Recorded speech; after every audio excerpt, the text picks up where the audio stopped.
Bismillahirrahmanirrahim. Assalamu alaikum, my dear students. How are you? I hope you all are very fine and you are going to study a very important topic, at least for your practical life. If you are a doctor or going to join the nursing as well, तो दोनों professions में जो कि बहुत Nobel professions हैं, उसमें आज के टॉपिक की बहुत बड़ी इंपॉर्टेंस है, बहुत बड़ी वैल्यू है. And today's topic is blood pressure and the blood flow. So let's move to the whiteboard.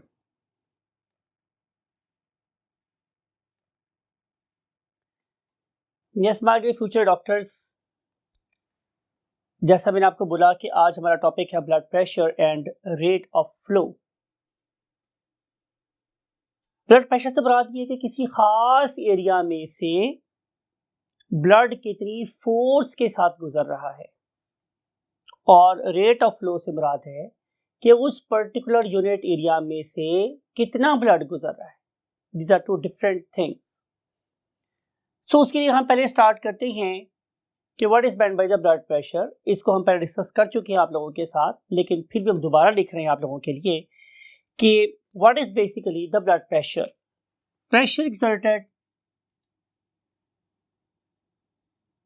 Pressure exerted by the blood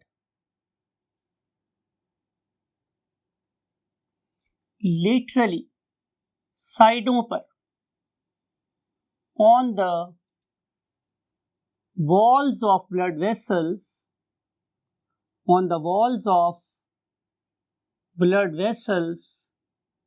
is called as blood pressure. ये डायग्राम हम पहले भी बना चुके हैं, आप ये दोबारा भी बना रहे हैं कि ये फॉर एग्जांपल मेरे पास एक ब्लड वेसल है, तो this particular blood is flowing से फ्रॉम लेफ्ट टू राइट. तो ये यहाँ पे कितनी अमाउंट में गुजर रहा है, it is called as rate of blood flow. लेकिन इस जर्नी में, इस पैसेज में, ये इस पर्टिकुलर ब्लड वेसल की वॉल पे, साइडों पे, लिटरली का मतलब साइडों पे कितनी फोर्स लगा रहा है पर unit area, that is called as basically what, the pressure. Right. तो ये है बेसिकली हमारा topic, that is called as the blood pressure. सवाल ये है कि ब्लड प्रेशर की नीड और इंपॉर्टेंस क्या है. नंबर 1 कि अगर मेरे पास ब्लड प्रेशर होगा तो आप लोगों की जिंदगी, जैसे आपको याद होगा मैंने बहुत दफा बोला कि blood is a medium of life. अगर ब्लड फ्लो कर रहा है तो आप जिंदा हैं या जिंदा रहेंगे, और अगर ब्लड का फ्लो रुक जाएगा तो जिंदगी भी वही रुक जाएगी. तो बात हम ये कर रहे हैं कि it keeps the blood flowing. तो पहली बात हमारे पास ये है, नीड और इंपॉर्टेंस पे ये है कि it keeps the blood flowing. ये इसकी पहली बात. दूसरी बात ये कि अगर मेरे पास ब्लड कहीं रुक जाए तो एक बहुत, जिसका मैं फैन हूं और आपको भी चाहता हूं कि आप फैन बने, वो क्या था, ग्रेडियंट. तो ग्रेडियंट एस्टेब्लिश रहेगा. लेकिन अगर ब्लड रुक जाए तो ग्रेडियंट खत्म हो जाएगा. तो दूसरी इसका जो फंक्शन है वो ये है कि it maintains the gradient between the blood and the tissues. Right. तो दूसरा बड़ा इंपॉर्टेंट जो काम है वो क्या है कि it maintains gradient. It maintains what, gradient. और अगर ये ग्रेडियंट है तो एक्सचेंज पॉसिबल है, और अगर ग्रेडियंट ना हुआ तो एक्सचेंज पॉसिबल नहीं होगा. So therefore it is a very vital activity for the sustainability of the life. इस पर्टिकुलर चीज का हमारे पास सोर्स क्या है. Definitely the contraction of the heart. Right. अगर मेरे पास हार्ट के चेंबर्स को देखा जाए तो कितने चेंबर्स थे, you know, auricles and ventricles. आपको ये बात याद है कि auricles are designed to receive the blood, whereas ventricles are designed to push the blood. ठीक है. तो जितनी जोर से मेरा हार्ट मेरे ब्लड को पुश करेगा, जाहिर है उतना ही ब्लड प्रेशर ज्यादा होगा। और जितना जेंटली और स्लोली मेरा हार्ट, मेरे वेंट्रिकल्स मेरे ब्लड को पुश करेंगे इनटू द एओर्टा, जाहिर है ब्लड प्रेशर उतना ही कम होगा। तो अगर मैं ये बात करूं कि what is the basically source of the pulse, ये हम पहले पढ़ लेते हैं कि what is basically the source of pulse, तो उसका आंसर मेरे पास क्या है? Source of the pulse is contraction of ventricles, contraction of ventricles, right. अगली बात, ये जब मेरे वेंट्रिकल्स कॉन्ट्रैक्ट कर रहे होंगे तो डेफिनेटली फोर्स ज्यादा होगी, राइट। उस टाइम पे डेफिनेटली वो वाला फोर्स, वो वाला प्रेशर जो लेटरली एग्जर्ट हो रहा है, साइडों पे एग्जर्ट हो रहा है, वो ज्यादा होगा। और उस पर्टिकुलर टाइम पे, उस पर्टिकुलर पॉइंट पे डेफिनेटली क्या होगा, मेरी ब्लड वेसल्स का डायामीटर क्या हो जाएगा? बड़ा हो जाएगा। ये डायामीटर जो इंक्रीज हुआ है, it is due to the force that was exerted by the heart on the blood, ठीक है। और अगली बात कि जब मेरे वेंट्रिकल्स रिलैक्स करेंगे तो फिर ये वाली फोर्स का इफेक्ट सबसाइड हो जाएगा, तो ये वाली वेव या ये वाला डायमीटर जो पहले इंक्रीज हुआ था अब दोबारा से अपने ओरिजिनल फॉर्म पे वापस चला जाएगा। इसका मतलब ये हुआ कि जो पल्स मुझे फील हो रही है उसके पीछे basically contraction of ventricles and relaxation of ventricles दोनों शामिल है। एंड रिलैक्सेशन ऑफ वेंट्रिकल्स, तो ये मेरे पास दो डिफरेंट किस्म की एक्टिविटीज हैं जो बेसिकली क्या हैं? सोर्स ऑफ पल्स हैं। कि जब मेरे वेंट्रिकल्स कॉन्ट्रैक्ट करेंगे तो हमें एक पल्स फील होगी, और जब वेंट्रिकल रिलैक्स होंगे तो वो वाली वेव, वो वाली फोर्स वहां से वैनिश हो जाएगी। और जब अगली दफा फिर वेंट्रिकल्स कॉन्ट्रैक्ट करेंगे तो मुझे फिर एक फोर्स फील होगी, और उस वेव के पास होने के बाद फिर फोर्स की फीलिंग खत्म हो जाएगी। तो इस तरीके से contraction and relaxation of the ventricles alternatively is a basic source of the pulse that you are going to feel through your blood vessels, right. अब अल्लाह रब्बुल इज्जत की आप आर्किटेक्चर देखिए माय डियर स्टूडेंट्स, वो क्या है कि अल्लाह रब्बुल इज्जत ने जो मेरी आर्टरीज है, मैं पर्टिकुलरली फोकस इसको कर रहा हूँ आर्टरी को, उसको अल्लाह ताला ने क्या दिया है भाई स्टूडेंट? तीन बड़ी इंपॉर्टेंट फीचर्स दिए हैं। नंबर 1 कि उनकी जो वॉल्स है, ये डिस्कस कर चुके हम लोग पहले से, दोबारा से रीइंफोर्स कर रहे हैं कि उनकी जो वॉल्स है they are very very thick. ये जो वॉल्स हैं वो बहुत थिक है। प्लस जो उससे इंपॉर्टेंट बात ये है कि they are very very elastic, ये बहुत ही ज्यादा इलास्टिक है। तो जो ही ब्लड प्रेशर की फोर्स इसके ऊपर लगती है तो ये कोरेस्पॉन्डिंगली अपने डायमीटर को इंक्रीज कर लेती है, राइट। इस पर्टिकुलर इलास्टिसिटी की वजह से क्या होगा, आपके हार्ट को कम फोर्स लगानी पड़ेगी, और इसका फायदा आर्टरी को क्या होगा कि आर्टरी बर्स्ट नहीं होगी। ऑन द अदर हैंड, अगर हमारी आर्टरीज की वॉल्स क्या होती, थिन होती, तो फिर इतनी ज्यादा force that is equivalent to 120 millimetre of mercury for example, that is equivalent to 120 millimeter of mercury और 16 kPa, that is a huge force, बहुत बड़ी फोर्स है ये वाली फोर्स इन थिन वॉल्स को क्या कर देती, बर्स्ट कर देती, राइट। लेकिन एक strong wall that is capable of relaxing, that is capable of dilation, is basically providing a very very important feature to the artery that is called as resilience, right। तो इस particular artery को thick wall होने के बावजूद elastic होने की वजह से क्या मिल गई है, रेजिलियंस मिल गई, राइट।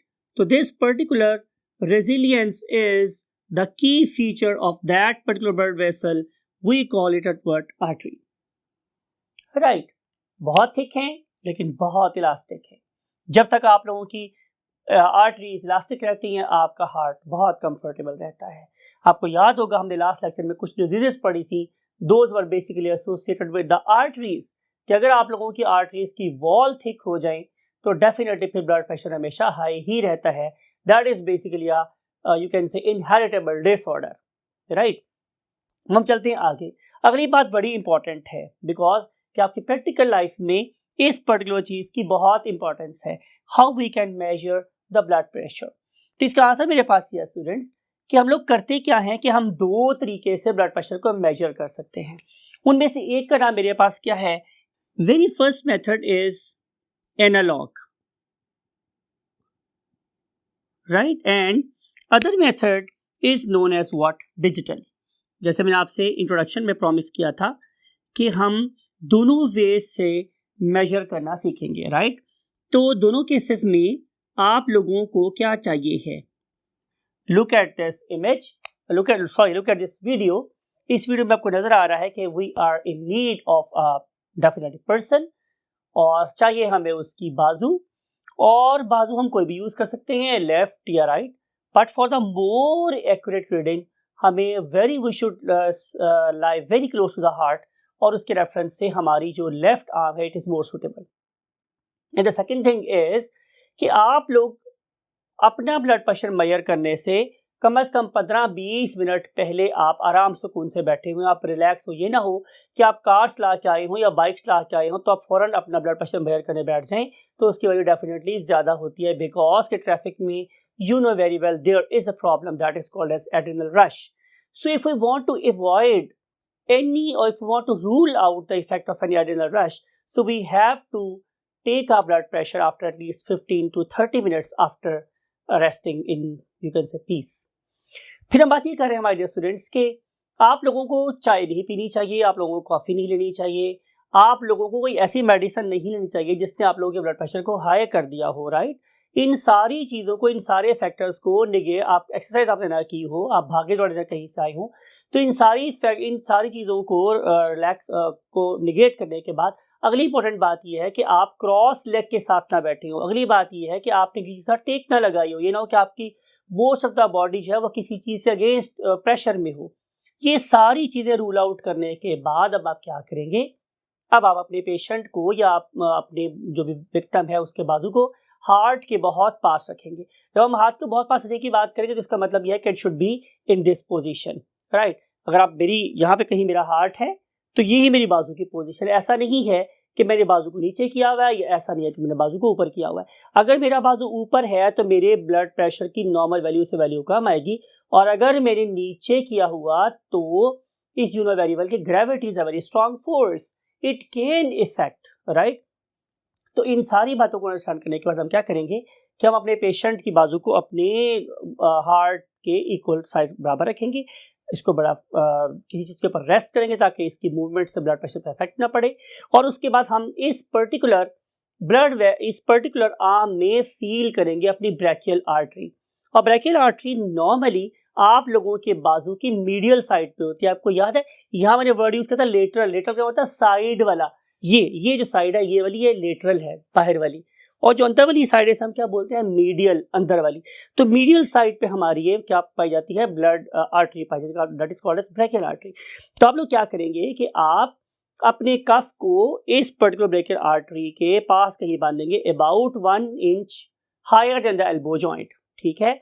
ये बांधने के बाद अब आप क्या करेंगे, स्टेथोस्कोप लगाएंगे and then you will begin to inflate. On the other hand, अगर आप लोगों के पास एनालॉग अपरेटस है तो उसे हम लोग आमतौर पे एंड्रॉइड बोलते हैं। अगर आप लोगों ने एंड्रॉइड सिग्मोमैनोमीटर लिया हुआ है तो उस वाले केस में आप लोगों के पास दो चांसेस हैं। तो ये है कि वो मैनोमीटर हो कौन सा वाला, डायल वाला, right, that is called as aneroid सिग्मोमैनोमीटर।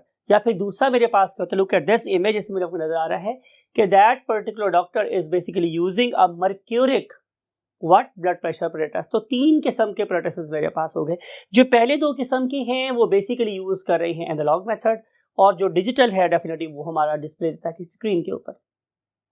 अब अपने स्टेथोस्कोप के साथ अपने कानों को सुनना है, अपने कानों से उस आवाज को सुनना है जो बेसिकली स्टेथोस्कोप के थ्रू आप लोगों के कानों में आ रही होगी। लुक एट दिस, कि जब हम लोगों ने सबसे पहले क्या किया, अपने इस कफ को इस बल्ब की वजह से इन्फ्लेट किया, तो basically your cuff is going to exert a force on the blood vessels of your arm from all sides.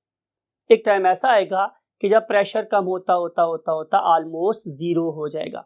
Normally ये वाला ब्लड प्रेशर आप लोगों के ब्लड प्रेशर से ज़्यादा होगा। तो यूजुअली जो हमारा ब्लड प्रेशर है वो कितना होता है, 120 होता है, 130 होता है। तो आमतौर पे 30 या 40 मिलीमीटर ऑफ मर्क्यूरी हम एक्स्ट्रा भर लेते हैं। मीन तो से कि हम 170 180 तक अगर अपने कफ को इन्फ्लेट करें तो इट्स ओके, राइट। इन्फ्लेट करने के बाद आप क्या करेंगे कि आप अब इस पर्टिकुलर बल्ब के स्क्रू को आहिस्ता आहिस्ता लूज करेंगे। डोंट रिमूव द एयर, आपने इसको आहिस्ता आहिस्ता लूज करना है सो दैट कि जेंटली एयर में बी रिमूव फ्रॉम द कफ। जब आप वापस आ रहे होंगे तो आपको नजर आएगा, तो आप सुनेंगे कि एक पर्टिकुलर पॉइंट पे क्या हुआ, आपको पहली साउंड सुनाई दी। ये आप लोगों के हार्ट की मैक्सिमम फोर्स है और इसे हम लोग नाम कर देते हैं सिस्टोलिक ब्लड प्रेशर, राइट। तो ये मैंने लिखा, आप लोगों ने देखा सिस्टोलिक ब्लड प्रेशर, तो वो वाला pressure exerted by the blood during the contraction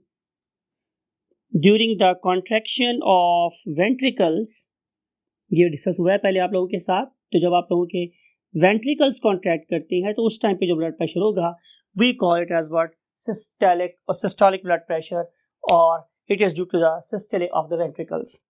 लेकिन ऑन द अदर हैंड अब आप क्या कर रहे हैं कि आप इस प्रेशर को ग्रेजुअली रिड्यूस कर रहे हैं। While reduction, you are constantly listening what the sound, but a time will come further there is no more sound. वो पर्टिकुलर टाइम आप लोगों के ब्लड प्रेशर की लीस्ट वैल्यू है। वो वाली लीस्ट वैल्यू क्या कहलाती है, डायस्टोलिक ब्लड प्रेशर। और डायस्टोलिक ब्लड प्रेशर बेसिकली आप लोगों के हार्ट से जनरेटेड लीस्ट फोर्स को रिप्रेजेंट कर रहा है, that is due to the relaxation of the ventricle. So we must write कि pressure exerted by the blood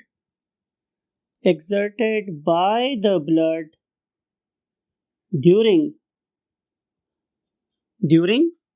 relaxation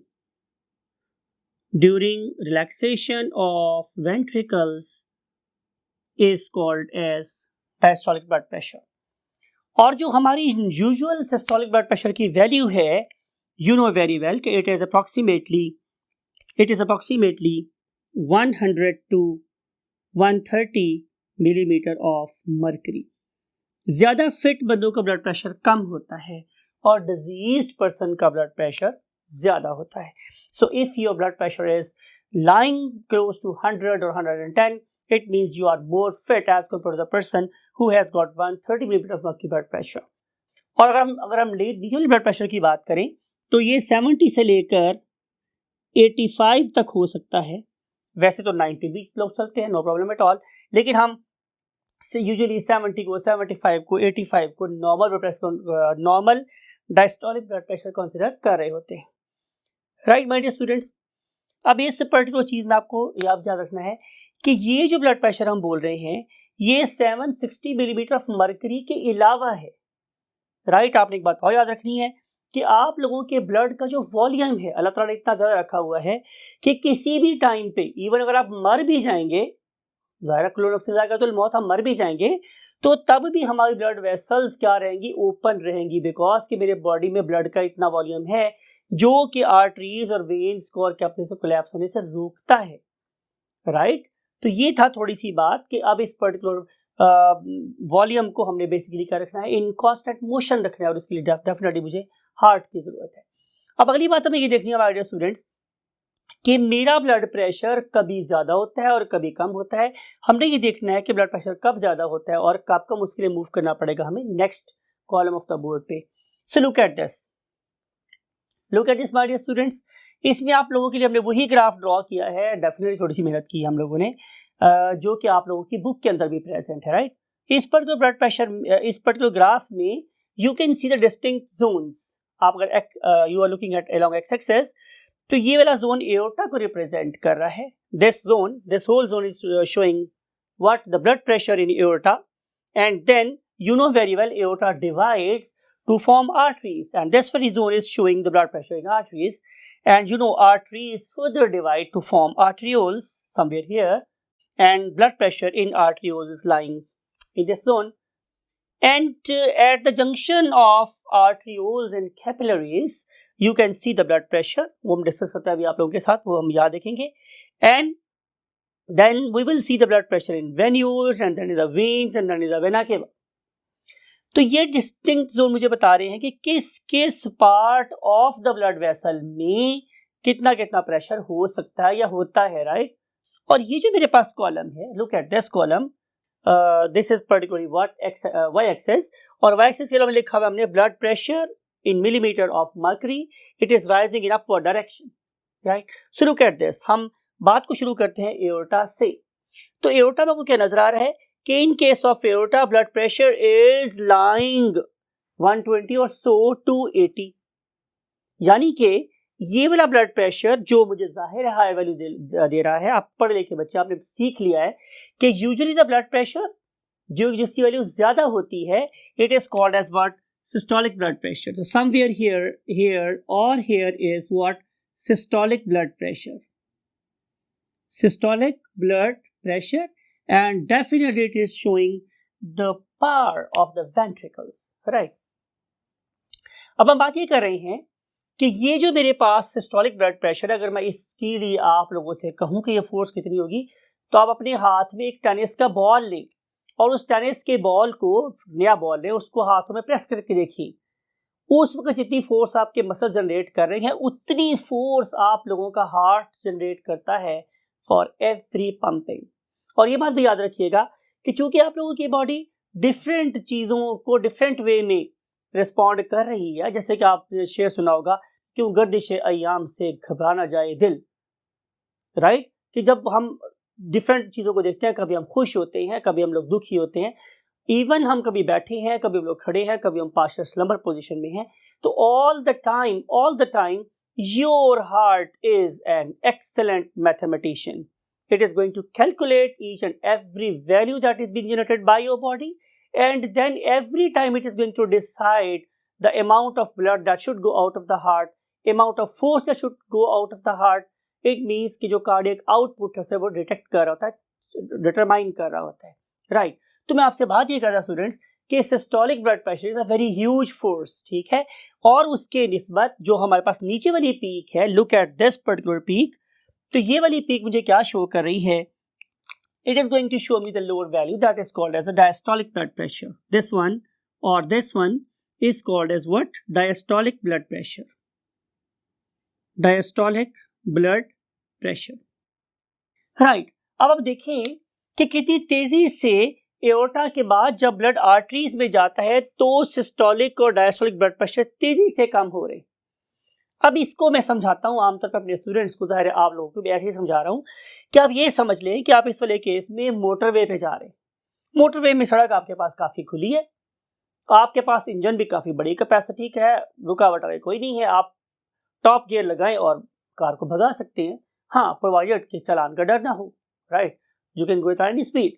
तो क्या मकसद ये कि जब मेरे पास सड़कें काफी खुली हैं, तो it is something like the aorta, and that very blood that and it is lying just next to what the pump. तो यहाँ पे फोर्स भी ज्यादा है, यहाँ पे वेलोसिटी भी ज्यादा है, तो अमाउंट ऑफ जो फ्लो ऑफ ब्लड है वो भी ज्यादा हो जाएगी हमारे पास.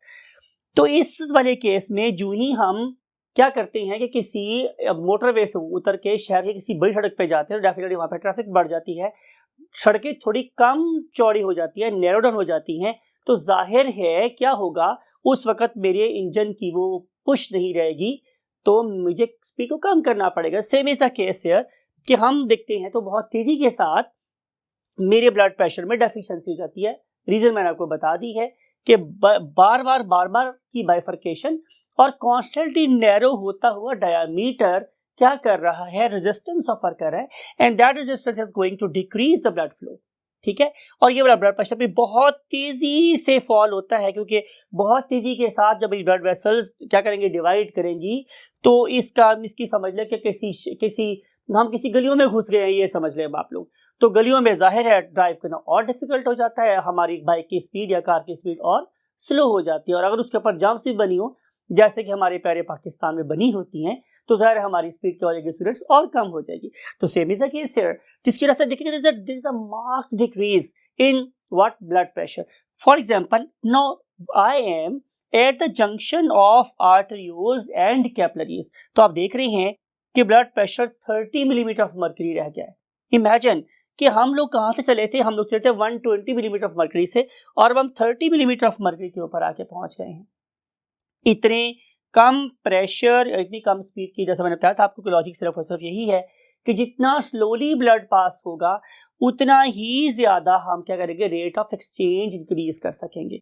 और फिर जब ये ब्लड प्रेशर हमारे वेन्स और वेन्यूल्स पे जाता है तो ये बहुत ड्रास्टिकली डिक्रीज हो जाता है, यहाँ तक कि जब वेना केवा के पास पहुंचता है, मींस अगर मैं उस ब्लड प्रेशर को मेजर करूं जो कि मेरी वेन्स के अंदर है, तो very close to the heart ये सिर्फ 5 मिलीमीटर ऑफ मर्करी रह जाता है, राइट। अब सवाल ये है कि अगर हमारी वेन्स में ब्लड प्रेशर तेजी से डिक्रीज हो रहा है तो फिर वो कौन कौन सी फोर्सेस हैं जो मेरे ब्लड को वापस मेरे हार्ट में लेके आ रही हैं, या व्हाट कार्डियक इनपुट का सबब बन रही हैं। And you should know very well कि cardiac output is always equal to the cardiac output in a healthy heart. तो अगर जितना ब्लड मेरा हार्ट पंप कर रहा है आउट, उतना ही ब्लड मेरे हार्ट में वापस नहीं आएगा, तो फिर मेरी कार्डियक इनपुट कार्डियक आउटपुट के बराबर कभी भी नहीं हो सकती। इस चीज को इंश्योर करने के लिए अल्लाह रब्बुल इज्जत ने वेन्स को भी क्या दिए हैं, असिस्टेंट्स दिए हैं, मददगार दिए हैं, राइट। वो मददगार कौन कौन से हैं? तो आपको याद होगा लास्ट लेक्चर में मैंने आप लोगों से काफ मसल की बात की थी, मैंने ये बात की थी कि वो वाली हमारी मोहतरमाएं जो ऊंची हील वाली चप्पल पहनती हैं, राइट, वो क्या कर रही हैं, उनका जो काफ मसल है it is working more, so those particular ladies they are less susceptible to heart attack as compare to the lady who is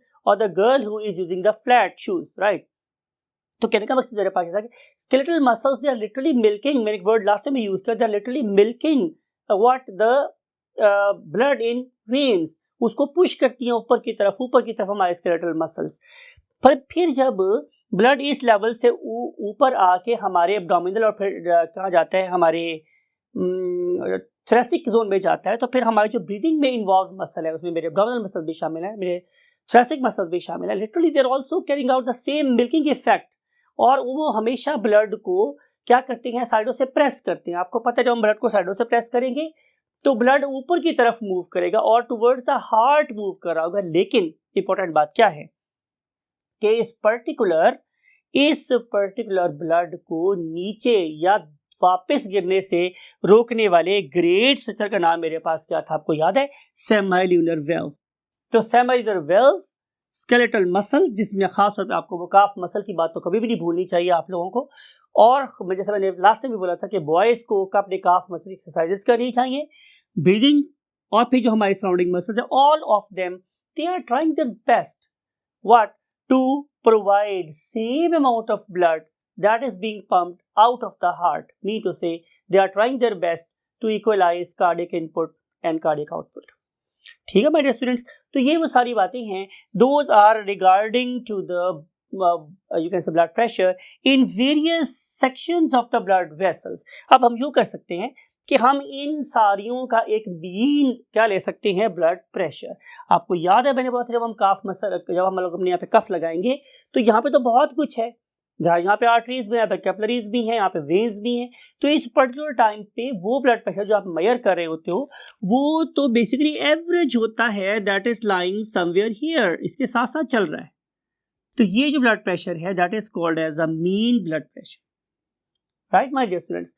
अब रह गया हमारे पास अगला टॉपिक, या टॉपिक का जो पार्ट वो ये है कि हमारा ब्लड प्रेशर का और हमारे ब्लड फ्लो का क्या आपस में रिलेशन है, और उसके लिए हम मूव करेंगे next part of the board. Again we have already drawn this very beautiful graph for you people, और यहाँ पे फिर अगेन हम किसको कंपेयर कर रहे हैं, various segments of the blood vascular system. You know top most pressure, top most area is occupied by the great blood vessel known as aorta, followed by the arteries, and arteries divide to form arterioles that eventually form the capillaries, and then capillaries join together to form the venules, and venules join to form veins, and different veins eventually join to form the vena cava. Now look at this, जो मैंने अभी आप लोगों से बात की थी वो कि वो वाला अमाउंट ऑफ ब्लड जो कि एओर्टा से बाहर निकल रहा है, it should be equal to the amount of blood joining the heart, तो बराबर होना चाहिए। लेकिन अगर आप इस पर्टिकुलर जर्नी को देखो तो आपको क्या पता चलेगा कि यहाँ पे जो अमाउंट ऑफ ब्लड है वो एओर्टा से आर्टरीज की तरफ बहुत तेजी से डिक्रीज हो रही है। लुक, उसकी स्पीड देखिए रिड्यूस हो रही। लुक देखिए यहाँ पे स्पीड क्या है मेरे पास, v stands for velocity, it is centimetre पर सेकंड। कितने सेंटीमीटर डिस्टेंस कवर हुआ पर सेकंड, तो देखें कि बहुत तेजी से वेलोसिटी कम हुई, यहां तक कि आर्टरियोल्स और कैपिलरीज के ऊपर तो वेलोसिटी सिर्फ 2 और 3 के करीब रह गई और उससे भी कम हो गई, राइट। इतनी स्लो स्पीड की लॉजिक मैं आपको पहले भी बोल चुका हूं, राइट। फिर ये दोबारा से आपस में कंबाइन होती हैं और वो वाला प्रेशर जो एओर्टा से कैपिलरीज तक आते आते लॉस हो गया था, वो दोबारा कैपिलरी से वेन्यूल्स और वेन्स और वेना केवा बनते हुए क्या हो गया, रीगेन हो गया, रिस्टोर हो गया। So amount of the blood that is flowing out of the heart is the same amount of the blood joining the heart due to the marvelous adjustment in the velocity of the blood flow। ठीक है students, तो ये हुई मेरे पास पहली बात।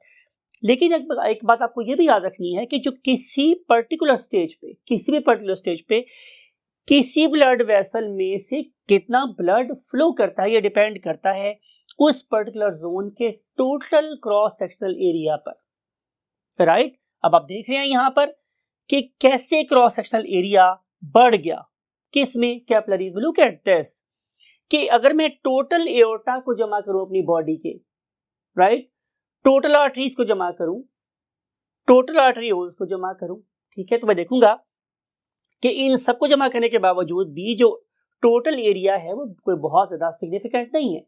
लेकिन जो ही हम किसी आर्टरी और कैपिलरी के जोन में जाते हैं तो लुक एट दिस कि कितनी तेजी से जो एरिया है वो whenever I write K stands for 1000, तो it is about 5000 centimeter square area, that is a huge area। तो यहाँ पे जो क्या कहते हैं मेरे पास वेलोसिटी है वो क्या हो गई, स्लो हो गई। तो area is inversely proportional to the velocity, ठीक है, जितना ज्यादा एरिया उतनी कम वेलोसिटी। और ये वाली बात हमें फिर दोबारा से रीगत हुई नजर आती है in the form of what, veins and vena केवा।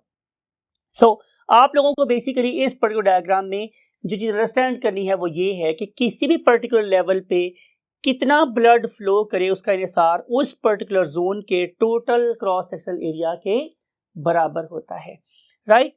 तो ये था total you can say blood vascular system of the human beings, और इसके सारे के सारे एट्रीब्यूट्स हमने स्टडी कर लिए हैं। इसके बाद जो डिजीज का टॉपिक था वो हम ऑलरेडी कल डिस्कस कर चुके हैं।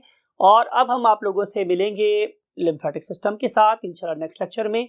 अपनी खास दुआओं में बहुत खास जगहों पर हमें भी याद रखिएगा और अपनी ज़ाहिर वालिदैन का बहुत एहतराम कीजिएगा, मैं हमेशा आप लोगों से कहता हूँ। और अपने इर्द-गिर्द आसानी और खुशियाँ बांटें और अल्लाह ताला आपको इसकी तौफीक अता फरमाए। इसी दुआ के साथ आई वांट टू से यू अल्लाह हाफिज़, गुड बाय।